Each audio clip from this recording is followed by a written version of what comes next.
All right. Thank you to everyone who might be watching now or in the future. I'm Colin Blanchette. I'm here tonight with Jake Zawlacki. And the reason we're here is to talk about Die With Your Mask On #3, where we did the 100 best superhero comics of all time.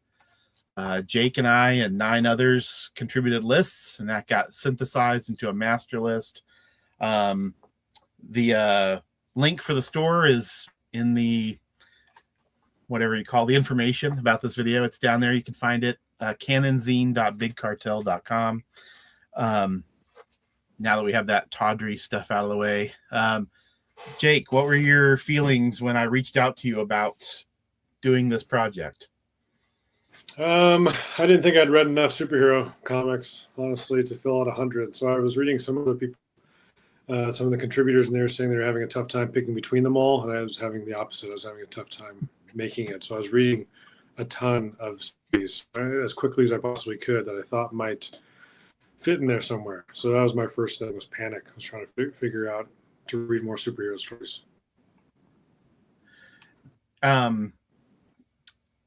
So when you were making the list, did you find that was actually true, that you didn't have enough? That seemed, you're not the only person who said that, but it seems strange. It seems like you would have easily read enough to make a list. Yeah, no, I think I did, but I hadn't read very many that I thought were good.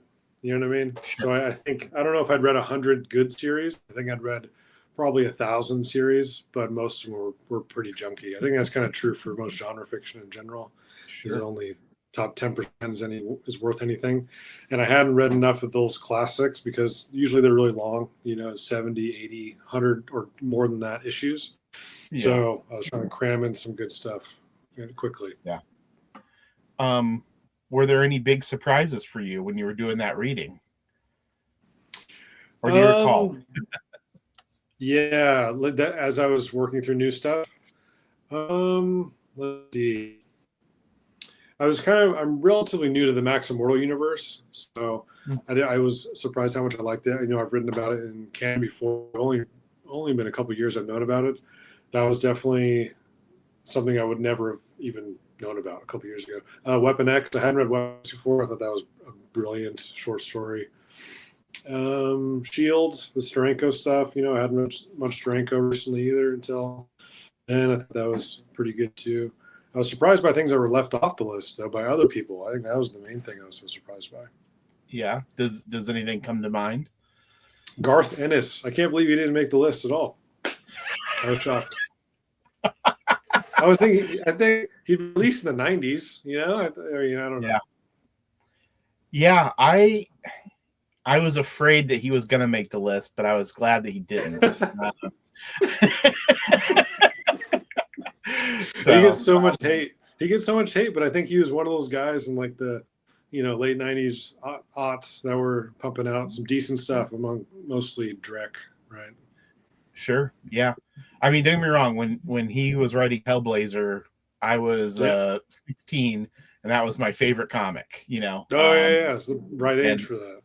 Yeah, and unfortunately, I think he peaked right there, and it's been down. But he definitely has his admirers, Yeah, that's an interesting name to pull out. Anybody else off the top of your head that? Neil Gaiman, right? He's not on there at all, I don't think. No. Mm-mm. Yeah, I think a lot of that's just because he's a piece of shit. But Sandman, I don't know. I've heard people really talk wonderfully about Sandman. I can't get through like beyond 10 issues. I don't know what it is. Maybe it's just too slow or something. But yeah. I just can't. I've tried time to get beyond that, and I can't for whatever reason. Yeah, I don't. At least one person I know of voted for Sandman, but I never considered it to be a superhero comic, and I think that was probably what most of the other voters thought too. Gotcha. Gotcha. Though we all had pretty liberal definitions. I mean, when it suited us. Yeah, for sure. Yeah. So you're probably on the younger side of the voters. Yeah, definitely.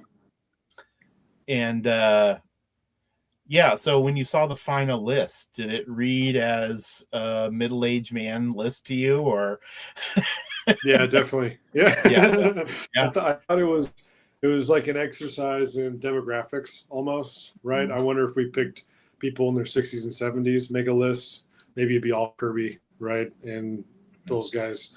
But I do think like Alan Moore is unavoidable when we get Yeah. in these discussions, right? Watching is great. I've reread it many times and it's still frustratingly good. You know, Yeah. I wish I could hate on it. I'm like, damn, this is like a really well created story over 12 issues. It's good on a metatextual level, and it's as good as just a normal superhero story if you're not even paying attention to anything, too, which Yeah. I think that's why so many fans.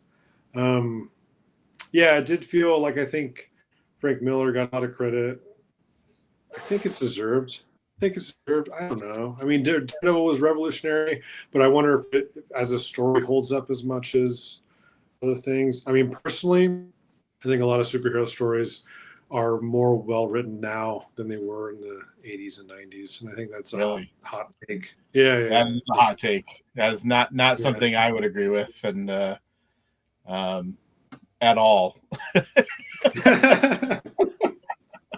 Well, I mean, Though, I though I'll think admit I don't even read most of the stuff, so who the hell am I to say? yeah, and so I think that's part of the thing with superheroes is you read at a certain age. I came to it late. I didn't really read superhero comics until I was in my 20s. I didn't have this like boyhood love for superhero comics. Sure. It was more TV and animation and things like that. And then when I read in my 20s, I was already kind of skeptical. So I was like, yeah, this is okay. Pretty good. Some stuff's good. And then when I got to, now I'm in my 30s, I'm like, yeah, most of this is pretty bad, right? If it's not really fun, then I'm not into it. I think a lot of it takes itself too seriously, which is why I have One Punch Man as the top. Because I was like, wow, this is actually exciting and fun for like a middle 30s person. It must be fun for the young people, right? Yeah. So there's something to that. Because I think a lot of us, if you grew up in the 80s, you're used to a certain aesthetic, you expect that among superhero stories, and when they break that, it's not going to be good, right? Were you surprised that anybody else voted for One Punch Man? One other person did, right? I think two, because it made the list. Where did it end up? It was like 78, I think. 78, yeah. So I think it got 3 votes. Okay. I mean, I had it number 1, and I wasn't gaming the system. That's like I literally think it's better than Watchmen. And I think anyone ever listens to this video, if there's one thing to take away, read One Punch Man, because it's so funny. And it's corporate, and it shows superheroes as business entities, and it's just that's what it's always been, right? It needed a manga reinterpretation of the genre, because otherwise it just feels like we're spinning wheels, Were there any other manga series you considered?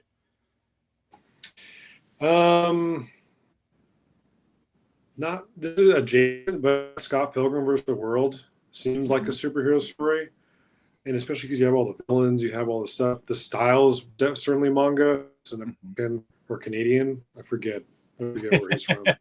I think yeah, I think so, right? Yeah. Okay.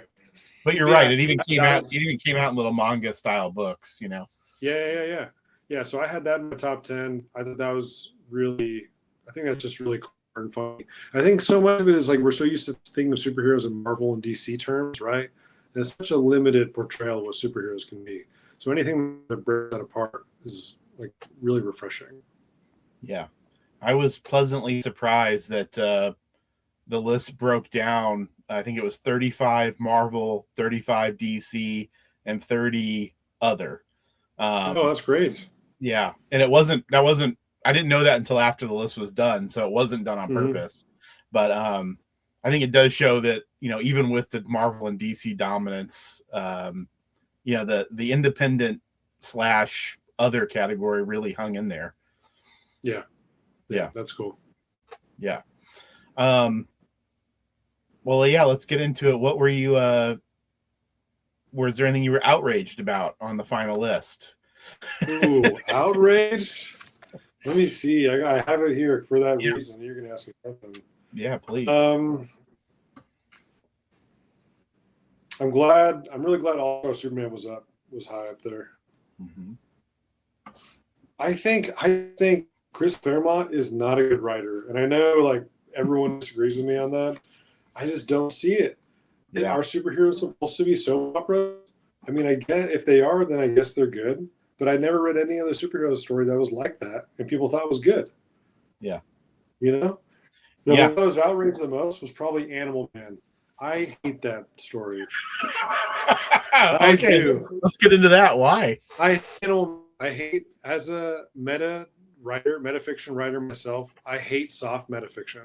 So Animal Man is like the definition of pop metafiction, to where you just have like, oh look, we're playing with the panels. Oh look, Grant Morrison's going to make an appearance inside the comic, but it's not actually challenging the form way. It's like, it's too popular. I think Truog is the wrong artist for that book too.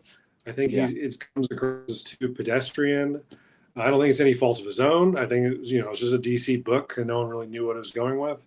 I like Morrison, but it's like the Deadpool winking at the camera stuff. You know what I mean? That stuff. Yeah. There's no real great. What's that? What was that last line? Oh, there's no greater investigation of genre or form or medium, any of these things. It's like he takes it to one step, and there's 10 more to go. But maybe he's constrained by DC, maybe by editors. But I think at that point he was untouchable, right? He kind of do a lot of what he wanted. So yeah, Animal Man, I don't like that book at all. I think the ending is hacky. I think it's a hacky move to put yourself in there and say, well, I don't really have an ending. Here I am sitting by the river. Yeah. That's terrible. Yeah. I felt the exact opposite. I was very happy. I did not expect it to finish as high as it did at all. I expected it to make the list, but I did not expect it to be 11.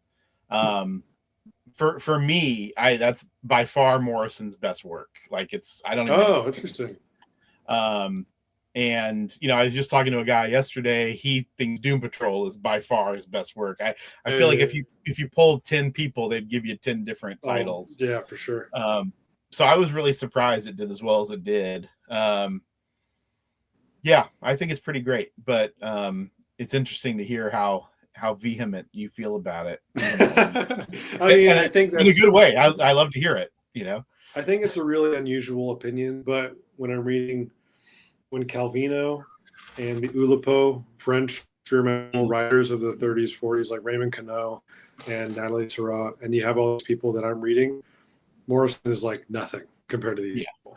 I mean, as far as metafictional terms, nothing at all, not even close. And I think metafiction comics, like a lot of stuff Fantagraphics puts out, is way better. A lot of underground cartoons, way, way better metafiction stuff than that. So to me, it just felt so watered down. Yeah. That's interesting. I wonder what Morrison would say about it. He was still relatively young when that came out. So, yeah. That's true. But so maybe he's trying to play close to the chest.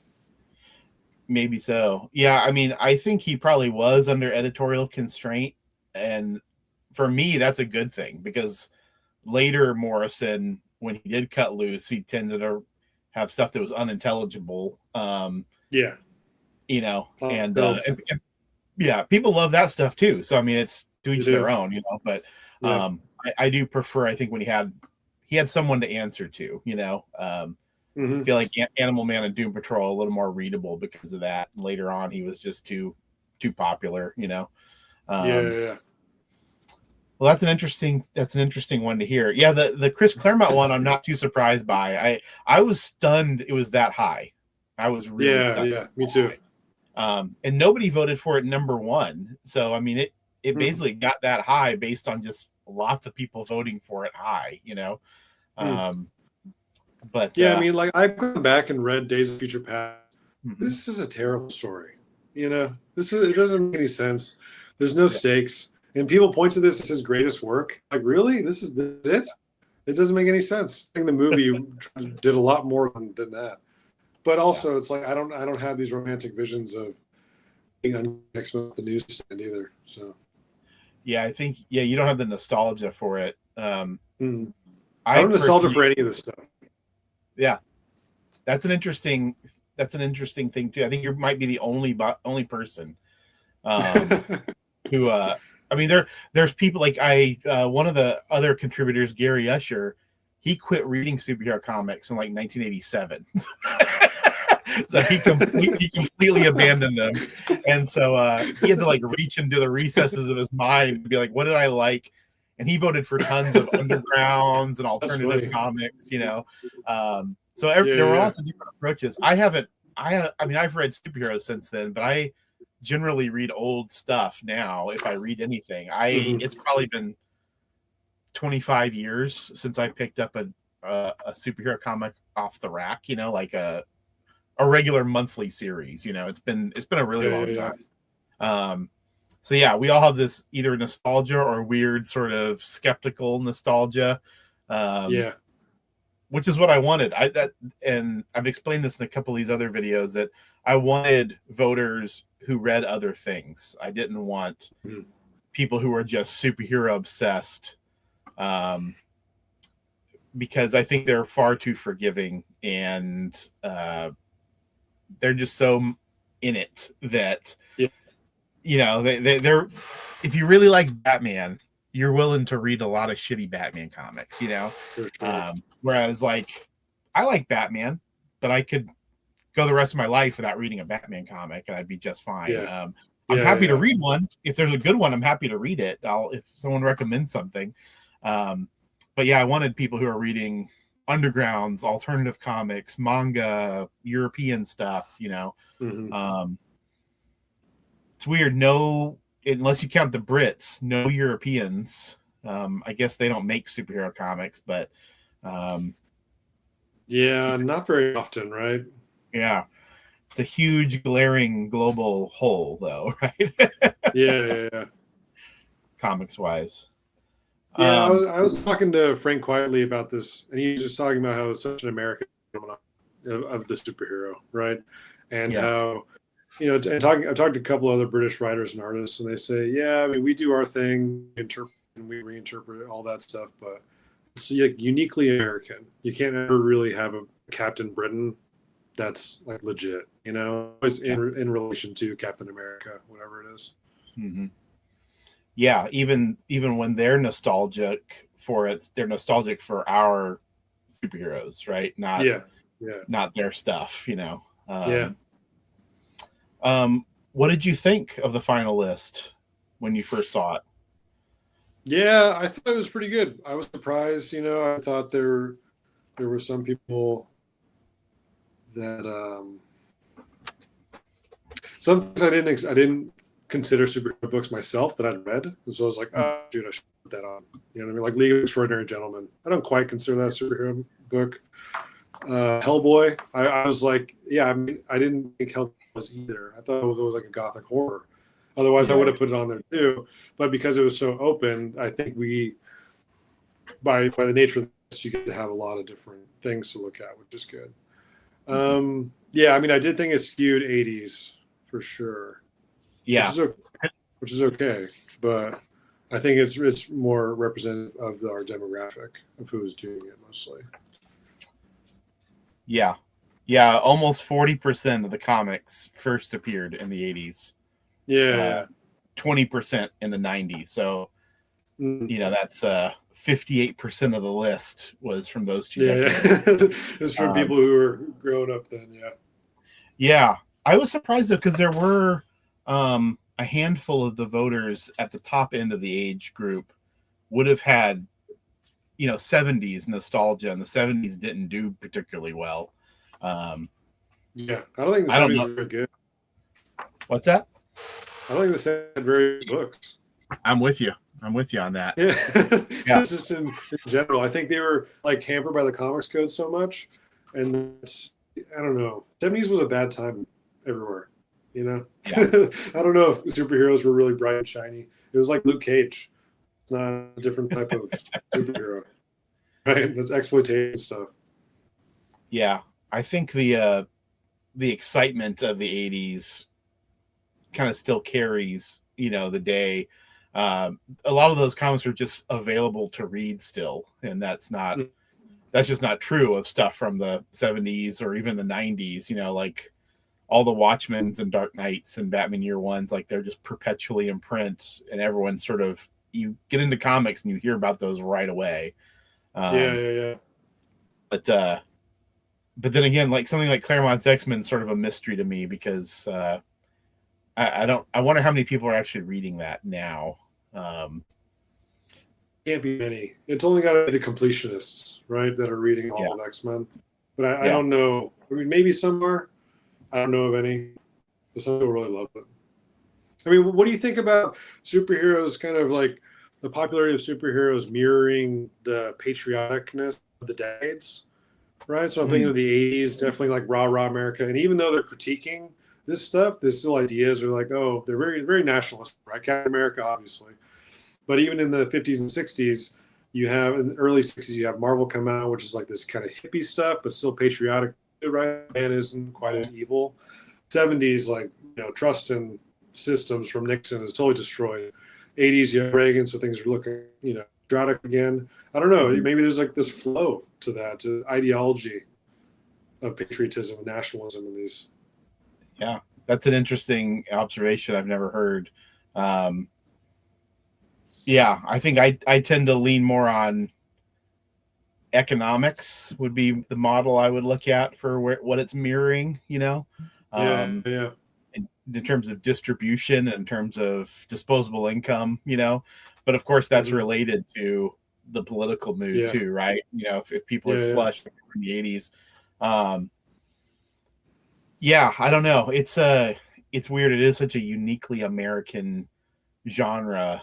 And it's crazy how it came to dominate the public perception of the art form. It'd be like if everybody thought movies were romantic comedies. Like that's all it was, I guess, and they've come close, right? In the last 20 years, now everybody thinks of movies as being superhero movies. So for sure.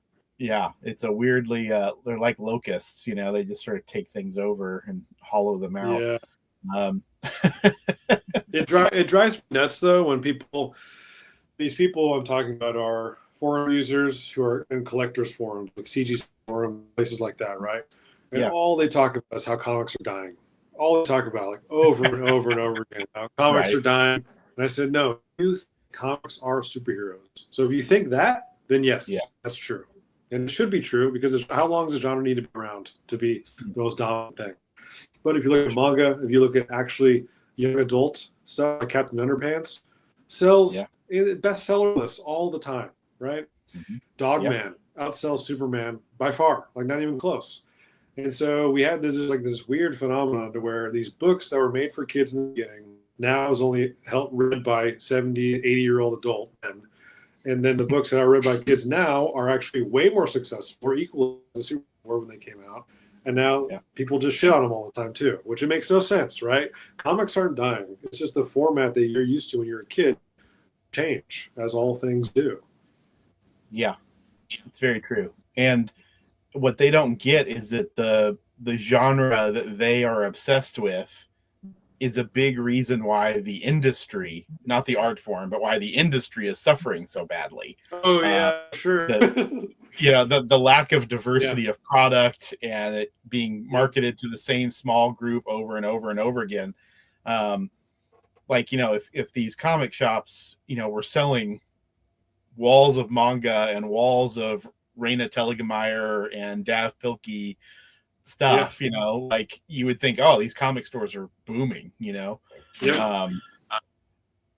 I know it's hypocritical because we just made a whole list based on it's very peering into the telescope about these superheroes, but it's amazing to me how people don't realize there are other comics. There are people who really think those are the only things that exist. Like for them, an Image comic is avant-garde, independent. I know. Yeah. I know. No, I mean, you read this chapter draft that I was working on, right? Variants. And variants, I mean, the way that you just proliferate, and you just narrow and narrow your audience over and over and over again, and pretty soon there will be nothing left, right? I mean, right now, comics are not economically sustainable. Why on earth would they pay $6 for something they can read in 20 minutes? Isn't that like half of a Netflix subscription for a month? Just as far as content goes, there's no real motive for why 24 pages on paper should be able to maintain someone's attention, unless it's really, really deep, which is not. So Yeah. I think a disservice, and I think we just have to go to either black and white trades like manga, or to collected things, or like graphics where you have hardcover, nice, perfect bound books. I mean, that seems like the way to go. But I know the model that Marvel and DC would use is unsustainable, because how could you pay an artist and writer for 2 years without a product? I don't know, but maybe they shouldn't be doing serial stuff.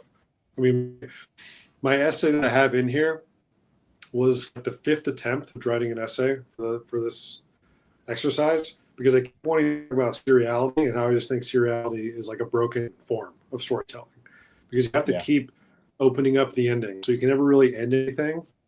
So my proclivities always go towards miniseries that have definitive endings.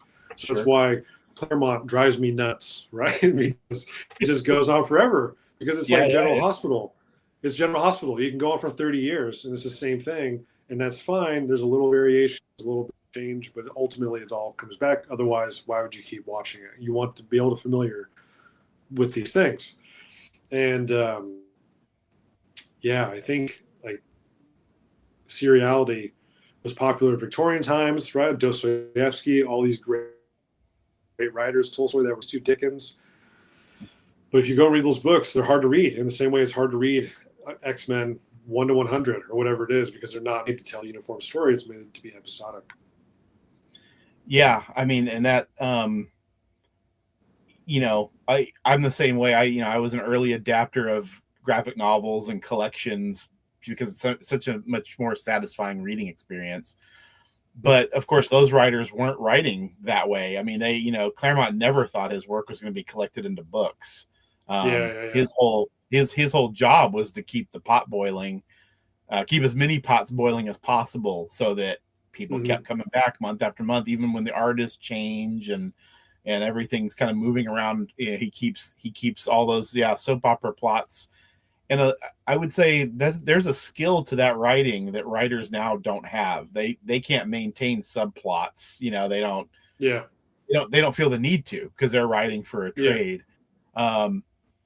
But you're right. It impacts how readable a lot of that stuff is. It's just not as satisfying when we started getting miniseries, and even something like Grant Morrison's Animal Man, where he had an end in sight, whether you like the ending or not. Like he knew where he was going with it, But the stuff from the 80s, I mean, there are regular series on here that are from the 80s, but the vast majority of them are miniseries, graphic novels, contained storylines. And that surprised me a little bit. I think I guess I expected more of the long runs to be on there. But when you sit back and think about it, it makes a lot of sense why they're just not as satisfying to later readers. I got a comment here from this is Donald Rex, Comics Progressive. For me, the 70s were about Starlin and Barry Smith Conan. Not the greatest stuff, LOL. and he's right. When's the death of Captain Marvel? Is that 70? That's 80s, right? It's 83. Okay. 83. So it's at the crest. It's like the top of Starlin's game. Yeah. Okay. I mean, for me, I'm a little older than you, and so when I was a kid, I heard about how great these 70s comics were. Interesting. The Green Lantern, Green Arrow, the Jim Starlin Captain Marvel, Tomb of Dracula, Conan, this kind of stuff. And then when I actually got to read it, it was really disappointing. Not that they don't have any charms. I mean, some of them are better than others, but sure. But in general, I was just like, holy shit, these aren't great, But when you look at what was coming out at the time, that was the cream of the crop, And so I understand why people were excited about it, but it really didn't hold up. And that happens every decade, obviously, right? There's things that people are really excited about that 10 years later, nobody gives a shit. Yeah, I mean, of course, broad strokes to encapsulate a decade and just say it's shitty. It's like, we're generalizing. But, I mean, the '80s. I think the introduction of the miniseries. Too. Like, could you imagine if Watchmen was 50 issues? It would suck, right? Right. There's just no way. There's no way. Terrible. Or Dark Knight Yeah. Returns, like it'd be exhausting. I think maybe that's what's happening with Absolute Batman. I haven't read it, but everyone loves it. It's like blowing up. Everyone. I'm just Yeah. wondering, like at some point, you guys are gonna get tired of the same thing over and over again. You're gonna want an ending, and that's just the problem of serial comics. Yeah. And Marvel and DC, they can't help but milk everything until it's dry. I mean, they can't. Yeah. If Absolute Batman's selling a shitload of you think they're going to cancel it? Like, no. Yeah. You know, if those guys move on, they're going to bring somebody else on, and Yep. we'll see how long the excitement lasts. You know, and I'm not. Yeah, I mean, it's great. You know. Yeah, it's great. I know comic shops are doing really well because of it, and they're doing better because of like the whole Absolute line. There seems to be, I mean, again, I think I've read like 3 issues across all of it. There seems to be a countercultural, I don't know, maybe like Marxist critique of stuff that's happening in them too, which is cool. Batman's not a billionaire. He's just an everyday guy.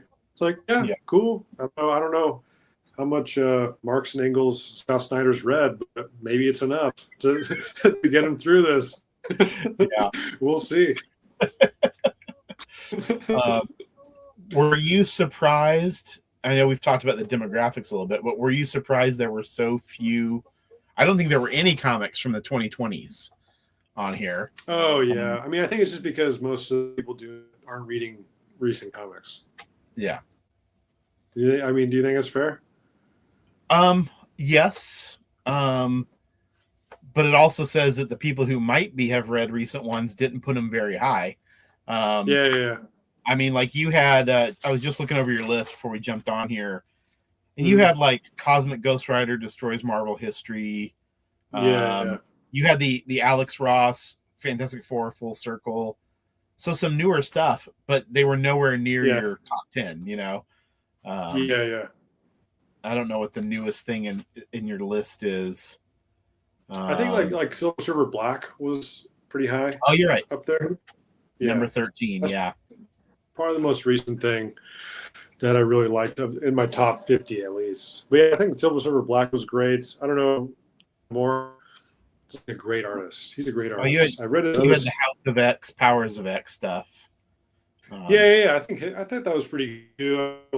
It didn't have an ending though, which is why I guess Marvel pissed Hickman off or something. So if it doesn't end, it's like hard to rate it really high. You finish the story. But I know I've read more recent things like that. I mean, if I put it today, Coast probably doesn't make it. I think like the Donny Cates. I thought Donny Cates had a magical like 2 years. We put out a lot of fun comics. I don't know if a lot of other people are reading him now, or in the list makers are reading it. But like Thanos is fun just to see stuff too, to see Hulk be eating other superheroes. It's like the Old Man Logan, that kind of stuff too. I would never say there's nothing good happening, just because I'm not aware of it. But I was surprised more people weren't sort of, I guess, but even stuff like Silver Surfer Black, that's a few years ago now. That's in the last decade. So it seems very modern to me, but it was at least 5 years ago, I think, right? Yeah. Well, it was in the 20 teens because I did the stats and nothing from the 2020s made it. Okay. One thing I was surprised about is that no Milestone books made it. Yeah. Let's talk about Milestone for a minute. You're a Dennis. Is it Cowan or Cohen? Cowan. Yeah. So you're a Dennis Cowan aficionado, expert at this point. You interviewed him. You have a book of interviews coming out with him. He's a wonderful artist. Milestone, I've been buying those big chunky collections they're putting out. I read recently, last couple of years, right? Yeah. They have like 4 big books. I read some of those off the stands when they came out, not all of them, because there were so many comics. You can only, I was a teenager with an allowance, But I don't think those comics are just remembered. I mean, I think I don't think that people think they're bad. I think that just they're barely remembered. What from Yeah, I mean, Milestone would you have suggested be on there? I think Hardware should be on there for Sure. Cowan. I think that's Cowan's top book he's ever done for sure. I Nice. mean, everyone loves the question because Dennis O'Neill's writing it, but the question to me is not nowhere near Hardware. I think Static would probably be on there too because huge. I was talking to a friend earlier today. I mean, Static made it into Saturday morning cartoons with Static Shock. Yeah. So it was like, millions and millions of people watching this stuff. And so its influence was huge. And it seems like if they had movies or they had TV shows on HBO or something, they would be the list. I think it's just because people are not thinking about them. They're not really aware of them. They haven't been collected really well until the last couple of years.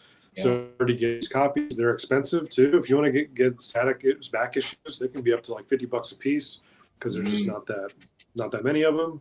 Yeah. And of course the, racial aspect of an all black company and the shadow of Image, which was, by far more popular at the time. Yeah. Well, they were so radical. Yeah. There were so many universes being launched at the same time. I really wonder if Milestone had come along like 2 years before, maybe they would have gained a foothold enough to hang in there. And maybe they would have lasted a little longer, but they just came out when every single company was launching universes left and right. And, speaking as a teenage boy at the time, like your dollar only went so far. Like, so I tried Icon, I tried Hardware. I tried, it's like, there was a lot of competition for those dollars. Speaking of the question, I actually read that entire series in preparation for this list, which was a giant waste of time. Cowan's art is fucking great. Yeah. It's fantastic. It's really good. It's really good. I think Denny O'Neill's a terrible writer. I was kind of hate reading it by the end. But man, the art was fantastic. And when Dennis Cowan when he left, but also when he had breaks, I can't remember who the fill-in guy was. He was great too. Like, so even the fill-in artist was really good. They had like a regular guy. And it was Cowan and Malcolm Jones, I think was his anchor, who was a really good artist on his own, died tragically young. But they were a hell of a good art team. Those question books look so good. But I think Rick Magyar was Rick Magyar in there early too. There you go. Yeah. Rick Magyar. Yeah. Those are great looking comics, but God, Denny O'Neill's writing. I mean, you talk about 70s writing, it's just like, he was trying to be hard ass, but it just wasn't. It really is. I mean, I think the jump of art too to the question annual, because I think there's a couple of them that Cowan does is like phenomenal. His backgrounds, his action, just everything. It's crazy. He's totally one of a kind when in modern comics, and it feels like he's never had a hit book that's landed him right. Yeah. But he's been doing it for over since he was 16. So we're going on almost 50 years of this stuff. Yeah, I wonder if obviously he was doing Milestone, which I'm sure he cared about a lot. But I wonder if he hadn't been doing Milestone, if he might have gotten pulled into an Image book. He probably would have. I mean, even if he was just doing somebody else's comic, he would have made a shitload of money doing that. Yeah, for sure. I mean, I think they did pretty well at Milestone too, because I think that the sales, they're still riding the '90s wave. That's good. Yeah, I feel like Hardware was probably his, if you want to call it masterpiece, you would say that. But because it's not that well known and it hasn't been really collected, and the stuff people usually think of the question for him. But yeah, like you, I've read the whole thing too, and by the end I was just like, what the hell? Let's get like, what are we doing here, right? I mean, I get there's a critique, there's a social critique, but it feels so 70s, and we're in the 80s now, and it just feels dated and slow, and these little kind of tales that I don't know, maybe would have been on 70s like television or thing, but didn't land.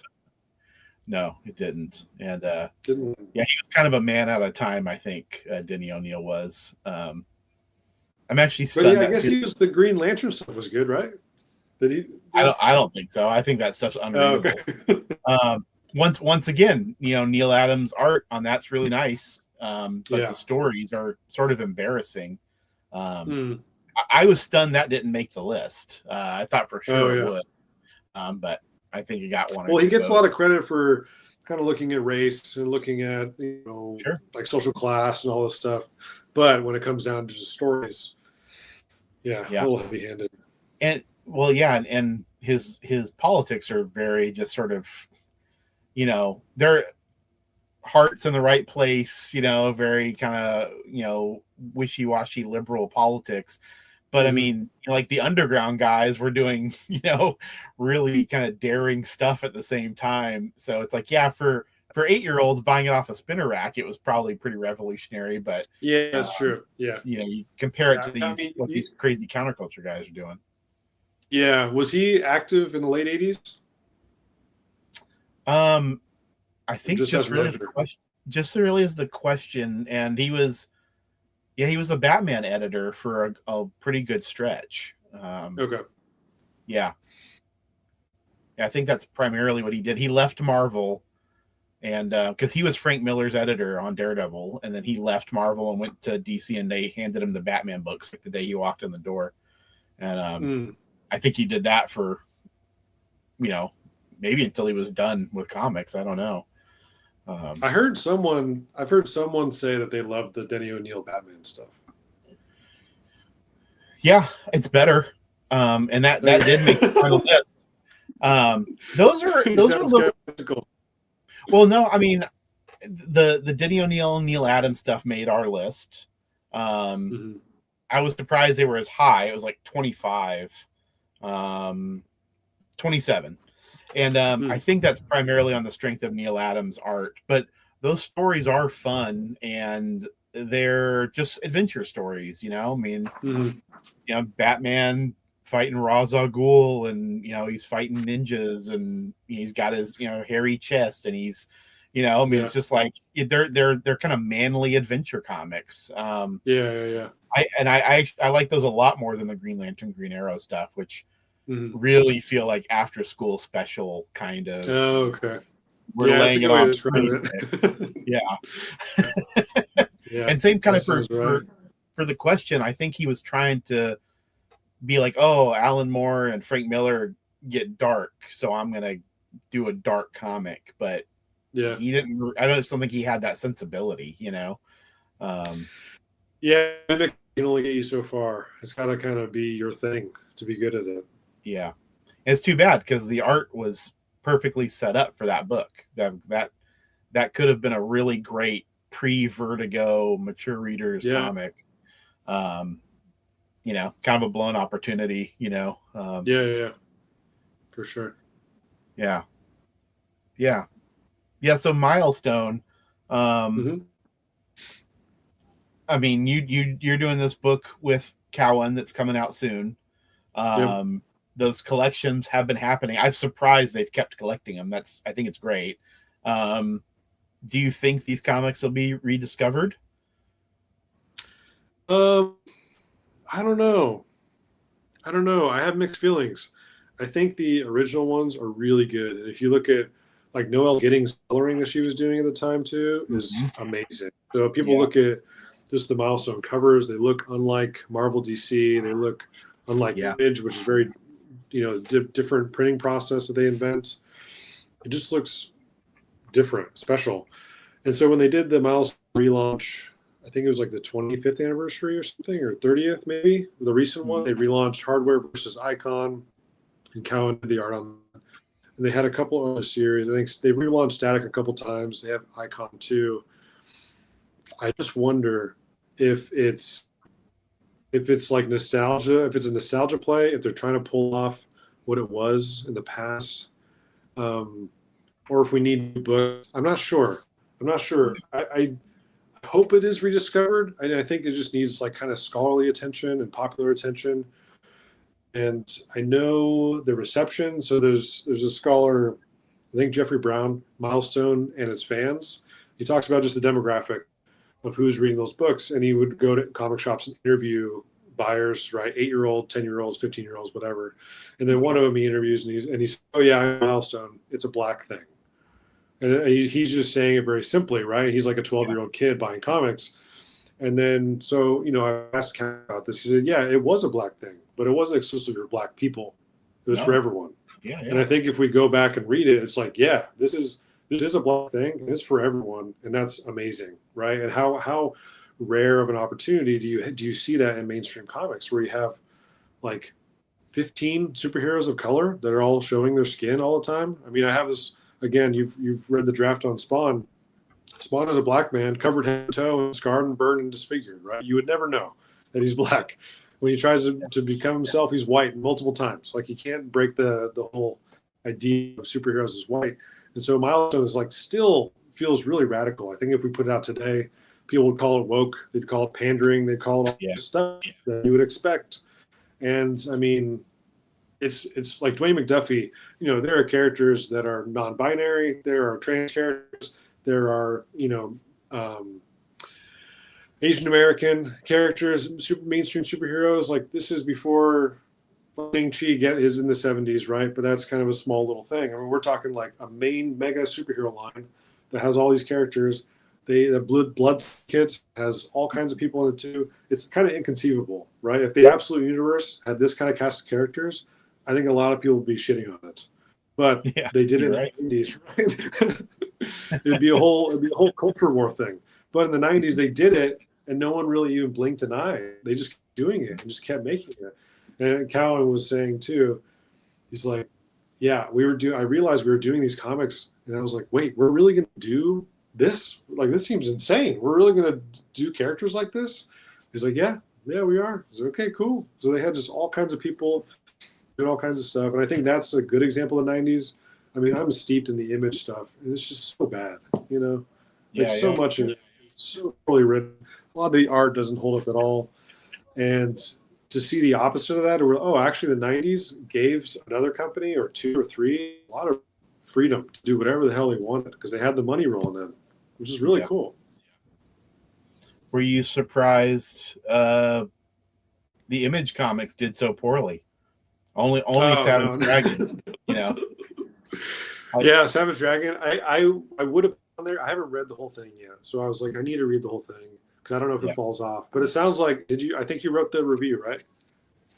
I think I did. Yeah. It's been a while now. I forgot.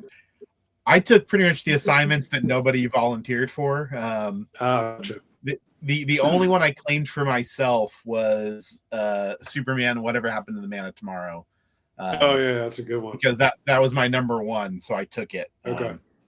I did write about Savage Dragon. I think what's amazing about Savage Dragon is it's all done by one guy, and yet it goes through a lot of permutations. But in an organic, real way, he's just following what he wants to do. Unlike Spawn, of which had to analyze, and it's not quite as organic in its transformations.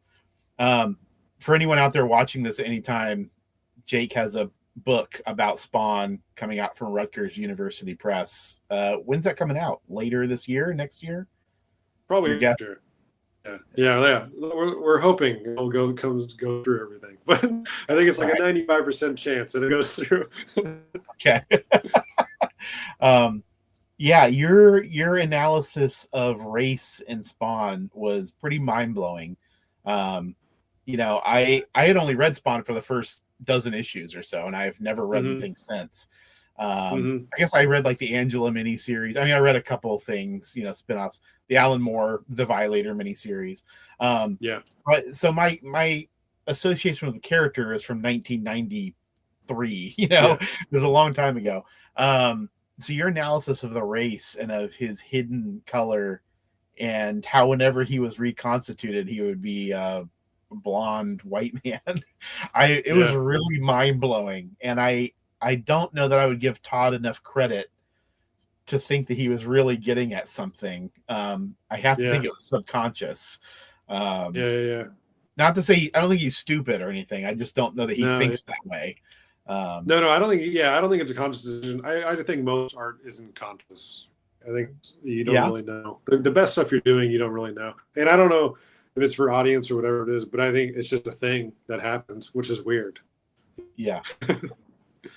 um, yeah. So I know that you had to read all those bonds, and you didn't come away with a very high opinion of it. No, Yeah, not really.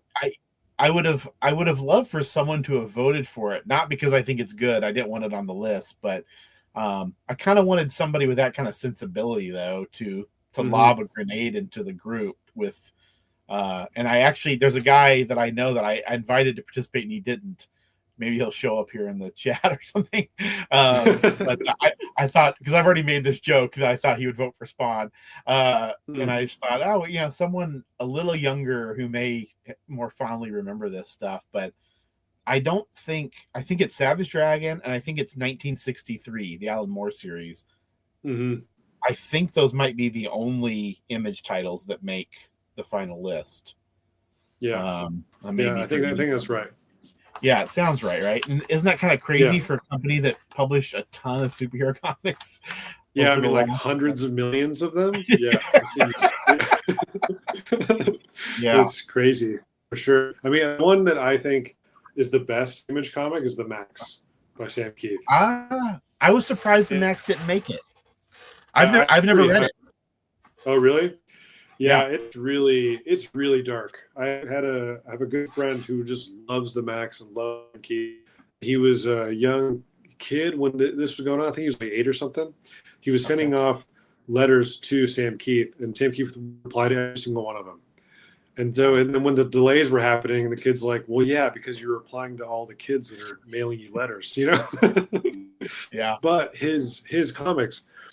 He told me a story. He had an issue of The Max in class, and the teacher picks it up, looks at it, and she's like, "You shouldn't be reading this," and then just takes it and then gives it to his parents, right?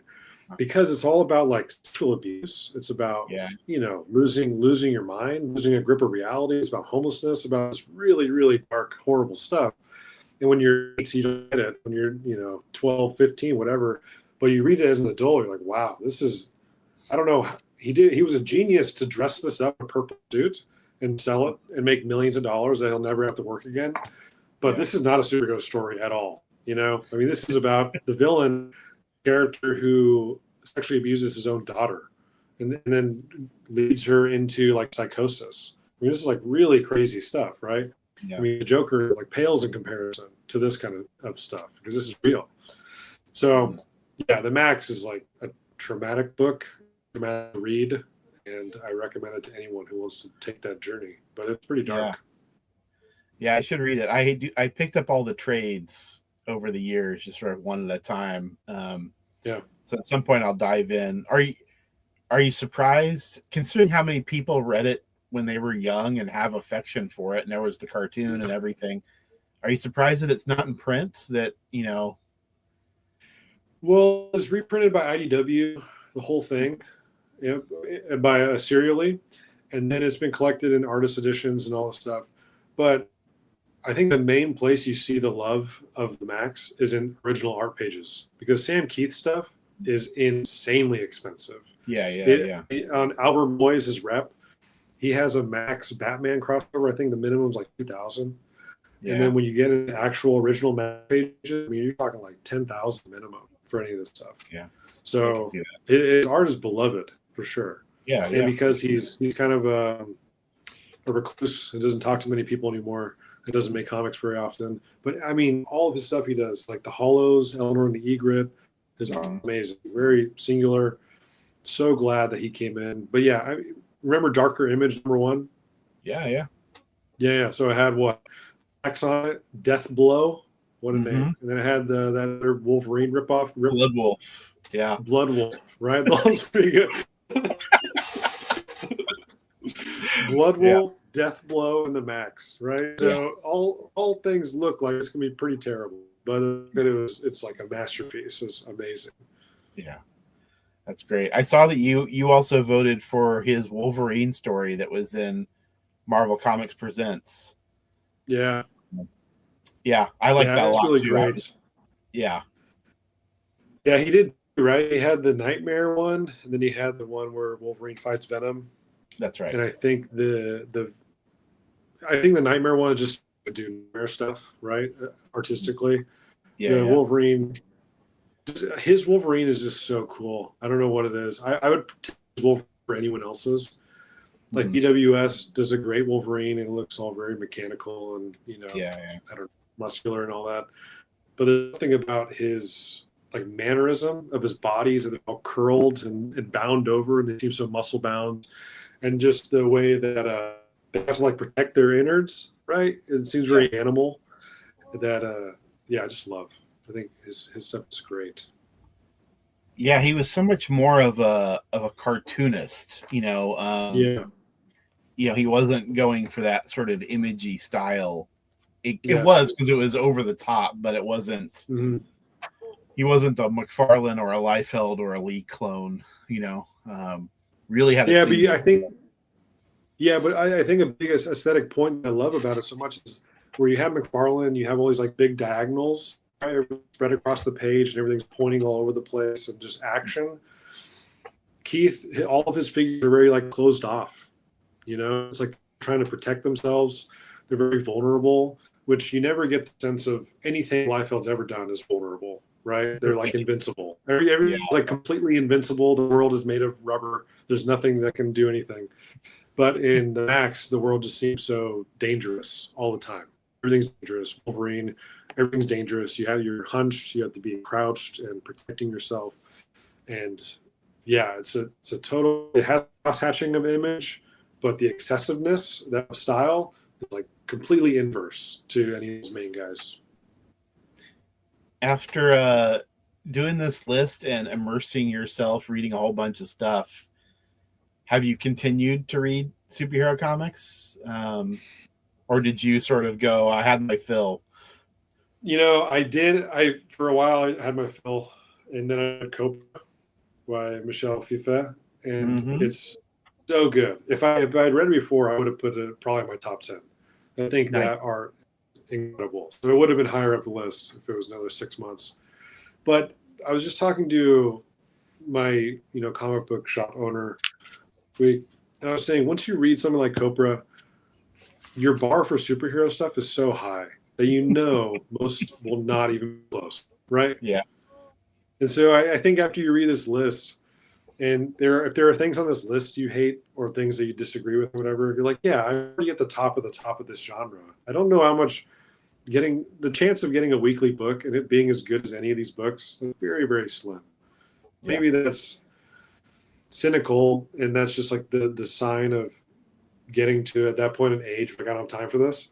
But also, there's a lot of action that I love reading. A lot of other comics that I love too that seem to be unencumbered by genre, which limits you so much to this. Right, a lot of the mainstream superheroes that I like, people in the shops hate them.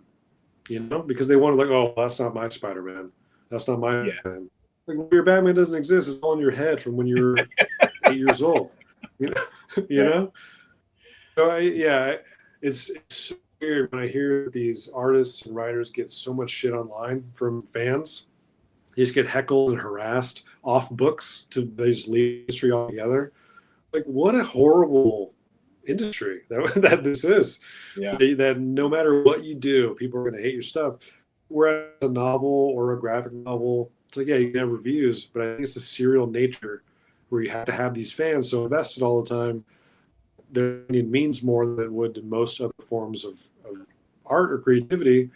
Then you have to cater to it, and then you're just kind of repeating a lot of stuff over and over and over again. And that's not that interesting. Yeah. No, I agree with you. Do you have any questions, concerns, thoughts, anything? You don't have to, by the way. I'm just asking. Was there anything, I think anything about the process? Your list. Did you want? I have a feeling that the you wanted to happen was not close to this at all. Oh well, tell me what you mean by that. Seriously, because you're probably right, but tell me what you think. I'll tell you if you're right. Well, I mean, because when we first started, sending me, you're like, leave as open as much as you want. Don't think about credibility or what people have said previously. Just like be open. And I think that's be open, parentheses, don't pick the same shit that everyone else does all the time, right? Yeah. So when we get top 10 and it's like Batman Year One and it's Watchmen and it's this stuff, I'm like, I bet Colin's bummed out. I bet he was ready for some radical thing. So that's why I was picking. I had, One Punch Man #1. I had Silver Surfer Parable #2. I had some weird stuff in my top 10. And I was kind of bummed because, these are the usual suspects. This is what you'd expect. Yeah. You're right. I did have that reaction. I was, I did have that reaction. I thought, wow, this is way more conventional at the top. I think as you get further down, it does get more idiosyncratic, and there's some for sure interesting choices, and also where they place. There's some interesting results that are surprising. But yeah, the top 10, I was like, and Watchmen being #1, I've come to terms with it. I almost left it off my list because I've never really thought of Watchmen as a superhero comic, even though I realize that doesn't really make any sense. But in my mind, that isn't really how I've engaged with it, I guess. And so I did put it on my list. I put it at number 100. And I can say with certainty, I think Watchmen's a better comic than everything else on this list. I just don't know if I thought it was a better superhero comic than everything on the list. It was also the only title that was on all 11 ballots. It was the only title that had 2 people voted it for #1. Everything else, all the rest of us had a different #1, So there was no argument for it not to be #1. There was no argument for Fantastic Four by Kirby to not be #2. They were so clearly 1-2 that there was no argument, And honestly, the top 10 was like that. It was pretty clean. There wasn't a lot of like us having to argue it out, debate it, sometimes you'd have a 5-way tie for 40th place and you have to sit there and go, well, who had it in their top 10 and how many so we got, that's the massaging we did, but the top were all pretty obvious. I felt a little better about this though, because someone said to me the other day, he wrote to me and said, hey, I really like the list. You guys did a great job on this. It's the best version of this that anyone's ever done, which I'll check my humility at the door too. It is by far the best top 100 superhero list. If you go online, they're pretty rough if you go looking for lists of best superhero comics. But he said, I said I was a little sad that it was so conventional at the top. And he said, no, you guys put the right stuff at the top that you need to get out of the way so that you can get down to business. And I think that was a really good way to put it. Like, if we had Dark Knight Returns at number 92 and Watchmen at 58, people would have been like, what is this? What's this bullshit? And they would have been right. They would have been right. But otherwise, I was actually very happy with how the list came out. And there's comics on here I don't like. And there's comics on here I haven't read. But even the ones that I don't like, I think they're defensible. One you had in your top 10, Matt Fraction's Hawkeye. I hate that comic. Oh, really? But I knew it would make the list, and I knew it would have supporters, and that's fine. Like, I understand why people like it. So there's nothing on here that I think is indefensible. There's nothing on here that I think is either that's one thing about not having new stuff on here is I don't think there are any flavor of the months, Yeah, definitely not. If we had done it 6 months later, maybe something like Absolute Batman gets on there because 5 guys are reading it. You know what I mean? And I don't think it would hold up. No, yeah, and I haven't read it, so I can't say. But my guess is it wouldn't hold up. And so I like that even the stuff that is newer or not my cup of tea has stood, a decade. Like, people are like, 5 years later, I think Silver Surfer Black's good. I want it on there. Like that's what I wanted. And I wanted people to be honest, and I wanted people to not worry about what was popular, what sold 1 million copies, what, influenced 10 other comics. Like, because a lot of that stuff's bullshit. You may as well just put Action Comics #1 at #1 if that's all you care about, So I feel like we kind of got the best of that stuff. I was stunned about certain things got left off, but not even necessarily stuff I wanted on there, but just like I said, the Green Lantern, Green Arrow, and I think Crisis on Infinite Earths got 1 vote. Like, and that comic the sucks. Boys. The Boys didn't make top 100. I was like, I don't know, man. That's like the kind of superhero parody, right? So but hey, to each their own. I know a lot of people hate that book. I read the first trade and absolutely loathed it, and I was just kind of like, that's I'm just gonna I'm over Innis, Yeah, that makes sense. Yeah, I'll try him right. on war stuff, Yeah. I think you're right though. The list, you get this up out of the way. If you have Watchmen at 50, it's just meaningless essentially, right? Yeah. But there's a point about Watchmen too. I was talking to someone about this, and they were saying I never recommend Watchmen to people who aren't steeped in superhero stuff. Yeah, I've heard that too. It's either you got to be steeped in it, or you have to have no relation to it at all. You can't be in the middle, right? Yeah. Because then you don't know the tropes well enough, and if you're outside of it, you can recognize them just at face value. But if you're like buying Absolute Batman, and this is your 6th month of reading popular superhero comics, and you give Watchmen to you, it's like, what the hell is this? It makes no sense. So, I think Alan Moore said that. Alan Moore said that same thing. He's like, this comic is for people who know this shit front and back. It's meant to be a new way of looking at it. It doesn't really. You wouldn't go hand it to someone and say like, "This is going to make sense to you." Yeah. I mean, I think if you're an astute reader and have no history in superheroes, you're not going to pick up a lot of stuff. But it's still such a great meta story anyway, Yeah, I mean the list making is so weird. It would change all the time. Did you like doing it? I did. It was a little harder than I expected it to be. Not because I was sweating over it, because I never thought, oh, this is the most important thing in the world, But there were things that I thought, oh, for sure that's going to be on there, and then if I would reread them, and they would just slide right off, So yeah, some childhood favorites just didn't make the cut, and I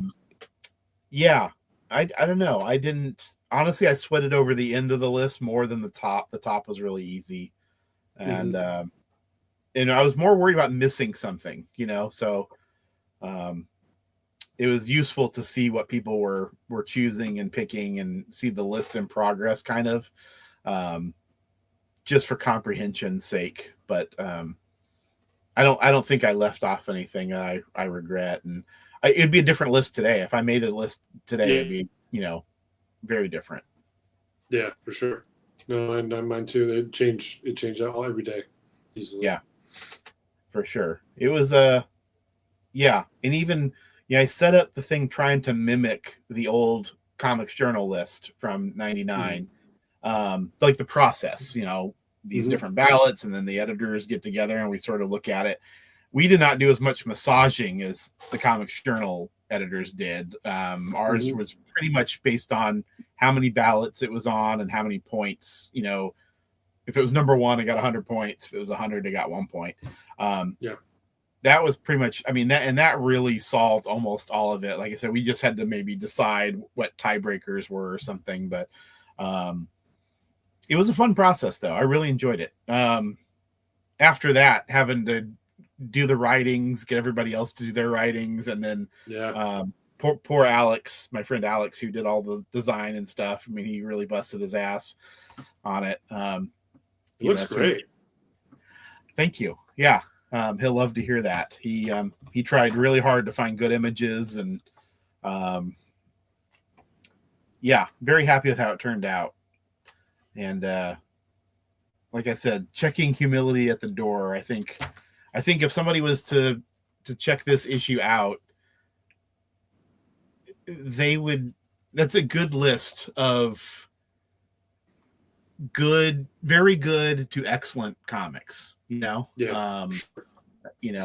These aren't all classics of the art form necessarily, but they're good examples of superhero comics. I think people can get stuff out of pretty much anything on the list. And I intend to check out some of the ones I've never read, so yeah. Which one are you going to read? Which couple? Well, I haven't ever read Moon Knight by Jeff Lemire and Greg Smallwood. Yeah, that's good.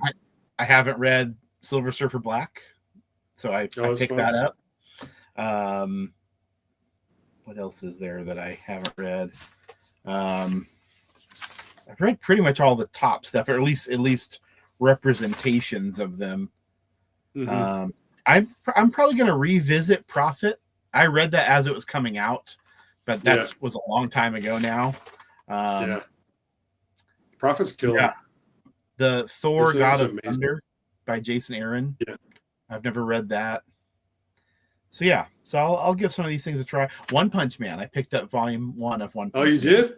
Yeah, I did. So I'm going to give it a shot. I've heard good things about it before, obviously, but clearly because it was on the list and you chose it number 1, I was like, well, I need to at least give this a shake, see what it's like. Yeah, which I hope people do with this stuff. I mean, some of it's easier to get to than others, but Marvel and DC, I think you can pretty much read all their stuff online at this point. And, for sure. A lot of this independent stuff has been reprinted in various forms. Mm-hmm. Jake, tell the vast internet world out here where they can follow you, where to find your work and what to look for next you might have coming out. Oh, I'm very simple to follow. I have a Substack called Frippery and Memory, and if you just type in my name in Substack, it'll come up. I have a Dennis Cowan book, University Press of Mississippi. It's coming out in October, which is pretty cool. Conversations, collects all interviews that he did. I did a new one for the book too. Mm-hmm. I have a book of translations of Kazakh poetry from the turn of the century coming out March 17th, Academic Studies Press. That's pretty cool. My Kickstarter successfully funded it. And then I have this one book, which I'm really hope it's under editorial review right now. And so hopefully I get a thumbs up. But that should be out hopefully next year. And now I'm looking for new projects. So we'll see what happens. Very nice. And Jake has been in several issues of Canon and Die With Your Mask On. Pleasure to have you in there. And thanks for doing this project. And thanks for coming on here and just shooting the shit with me for a while. Yeah. So I love writing. Colin, you're a great editor. It's great to work with you. Canon's awesome. Die With Your Mask On is perfect. It's been a blast. Hey, if we're going to do this again, right? Yes. Yeah. Sounds good to me. Probably not. I think I might be listed out at this point for a while. Before I become too much of a cliche, I've had too many list books. But I say that now, but you never know. I'll get the bug. All right. Well, we're going to sign off now. Thanks to everyone who was here. Donald, Comics Progressive, thanks for your comments. And you guys have a good night. Take care.